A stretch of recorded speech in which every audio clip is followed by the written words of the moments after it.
ತೊರೆಯುತ್ತಿದ್ದಾರೆ ಭಾರತೀಯರು. ಅರ್ಮೇನಿಯಾಗೆ ತೆರಳಿರುವಂತಹ ಭಾರತೀಯರು ಇರಾನ್ನಿಂದ 100 ವಿದ್ಯಾರ್ಥಿಗಳು ಸ್ಥಳಾಂತರಗೊಂಡಿದ್ದಾರೆ. ಸ್ಥಳಾಂತರ ಮಾಡಿಸಿದ ಭಾರತೀಯ ರಾಯಭಾರಿ ಕಚೇರಿ ಇರಾನ್ನಲ್ಲಿ ವಾಸವಿರುವಂತಹ ಭಾರತೀಯ ಪ್ರಜೆಗಳೇನಿದ್ದಾರೆ ಅವರು ಅರ್ಮೇನಿಯಾಗೆ ತೆರಳುತ್ತಾ ಇದ್ದಾರೆ. ಈಗಾಗಲೇ 100 ವಿದ್ಯಾರ್ಥಿಗಳನ್ನ ಸ್ಥಳಾಂತರ ಮಾಡಲಾಗಿದೆ. ಅಲ್ಲಿನ ಪರಿಸ್ಥಿತಿ ಮತ್ತಷ್ಟು ಬಿಗಡಾಯಿಸ್ತಾ ಇದೆ. ಹೀಗಾಗಿ ಅಲ್ಲಿರುವಂತಹ ಭಾರತೀಯರನ್ನ ಬೇರೆಡೆಗೆ ಶಿಫ್ಟ್ ಮಾಡಲಾಗ್ತಾ ಇದೆ.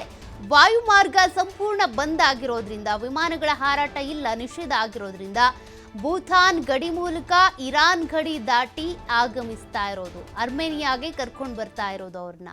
ಇರಾನ್ನಿಂದ 100 ವಿದ್ಯಾರ್ಥಿಗಳು ಸ್ಥಳಾಂತರಗೊಂಡಿದ್ದಾರೆ. ಸದ್ಯ ಅಲ್ಲಿನ ಪರಿಸ್ಥಿತಿ ಮತ್ತಷ್ಟು ಬಿಗಡಾಯಿಸ್ತಾ ಇದೆ. ದಾಳಿ ಪ್ರತಿದಾಳಿಗಳಾಗ್ತಾ ಇದ್ದಾವೆ, ಬಾಂಬ್ ಸ್ಫೋಟ ಆಗ್ತಾ ಇದೆ. ಲೈವ್ ನ್ಯೂಸ್ ಓದ್ತಾ ಇದ್ದಂಥ ಸಂದರ್ಭದಲ್ಲೇ ಸರ್ಕಾರಿ ನ್ಯೂಸ್ ಚಾನಲ್ ಮೇಲೆ ಕೂಡ ಬಾಂಬ್ ದಾಳಿ ಆಯಿತು, ಗಮನಿಸಿದ್ರಿ ನೀವು.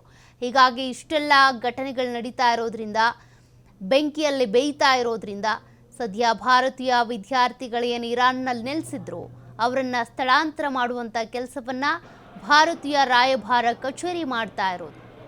ಸದ್ಯ 100 ವಿದ್ಯಾರ್ಥಿಗಳ ಸ್ಥಳಾಂತರ ಆಗಿದೆ. ವಾಯುಮಾರ್ಗಗಳು ಬಂದ್ ಆಗಿರೋದ್ರಿಂದ, ಯಾವುದೇ ಫ್ಲೈಟ್ಗಳು ಓಡಾಡ್ತಾ ಇಲ್ಲ, ಹಾರಾಟ ಎಲ್ಲವೂ ಕೂಡ ಬಂದ್ ಆಗಿರೋದ್ರಿಂದ ಅವರನ್ನು ಭೂತಾನ್ ಗಡಿಯ ಮೂಲಕ ಇರಾನ್ ಗಡಿ ದಾಟಿ ಅರ್ಮೇನಿಯಾಗೆ ಕರ್ಕೊಂಡು ಬರ್ತಾ ಇರೋದು. ಈಗಾಗಲೇ 100 ವಿದ್ಯಾರ್ಥಿಗಳು ಸ್ಥಳಾಂತರಗೊಂಡಿದ್ದಾರೆ. ಇನ್ನೆಷ್ಟು ವಿದ್ಯಾರ್ಥಿಗಳಿದ್ದಾರೆ, ಎಲ್ಲಿಂದ ಎಲ್ಲಿಗೆ ಕರ್ಕೊಂಡು ಬರಬೇಕು ಅದ್ರ ಬಗ್ಗೆ ಕೂಡ ಭಾರತೀಯ ರಾಯಭಾರಿ ಕಚೇರಿ ಚಿಂತನೆ ನಡೆಸ್ತಾ ಇದೆ. ಸದ್ಯ ಅಪಾಯದಲ್ಲಿರುವಂಥ ಅಲ್ಲಿರುವಂಥ ನಮ್ಮ ಭಾರತೀಯ ಪ್ರಜೆಗಳೇನಿದ್ದಾರೆ ಅವರನ್ನು ಸೇಫೆಸ್ಟ್ ಆಗಿರುವಂಥ ಪ್ಲೇಸ್ಗೆ ಕರ್ಕೊಂಡು ಬರುವಂಥ ಕೆಲಸವನ್ನು ಮಾಡಲಾಗ್ತಾ ಇದೆ.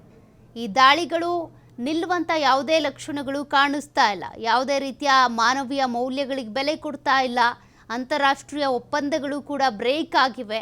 ಹೀಗಾಗಿ ಮತ್ತಷ್ಟು ಪರಿಸ್ಥಿತಿ ಬಿಗಡಾಯಿಸ್ತಾ ಇರೋದ್ರಿಂದ ನಮ್ಮ ಭಾರತೀಯ ಪ್ರಜೆಗಳನ್ನ ಕಾಪಾಡಿಕೊಳ್ಳೋದು ನಮ್ಮ ಭಾರತ ಸರ್ಕಾರದ ಜವಾಬ್ದಾರಿಯಾಗಿರುತ್ತೆ. ಸದ್ಯ ಅಲ್ಲಿ ಭಾರತೀಯ ರಾಯಭಾರಿ ಕಚೇರಿ ವತಿಯಿಂದ ಈ ಕಾರ್ಯಾಚರಣೆ ಶುರುವಾಗಿದೆ.